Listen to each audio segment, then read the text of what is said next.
So when they said, okay, your kids can come back to school, but everyone has to wear a mask, I saw that email and I went, yeah, no, my kids ain't wearing a mask.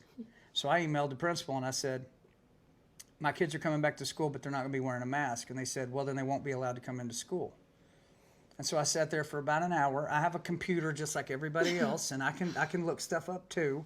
So I was curious. I said, well, I know I've heard Peter McCullough and Robert Malone and Simone Gold, all these PhD doctors say that if you can smell dinner through your mask, you smell dinner cooking through your mask, it is not stopping the virus. And what they mean by that is a scent particle is larger than the virus particle. Yeah. So if you can smell that, it's coming right through. So I go on the FDA's website and I look it up. What's their stance on a mask when it comes to stopping the transmission of a virus? And here's what it says. A mask is considered an experimental medical device when it comes to stopping the transmission of a virus. Experimental.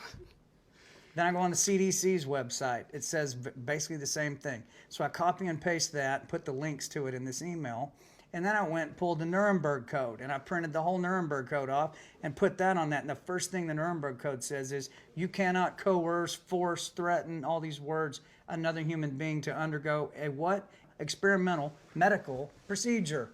You cannot do that to another human being against their will. You can't con them into it, threaten them into it, force them into it. You cannot do it. And so I printed that. And then at the bottom I said, my kids will be coming to school without wearing masks. They do not consent to this experiment of wearing a mask to stop the virus. P.S. The penalty for violating the Nuremberg Code was death. John Rich. John Rich. 30 minutes after I send this email, I get an email back with an opt-out form. That all I have to do is fill out this opt-out form, and my kid doesn't have to wear a mask when they go back to school. So guess what I did? I downloaded the opt-out form, and I emailed it to about 900 other dads.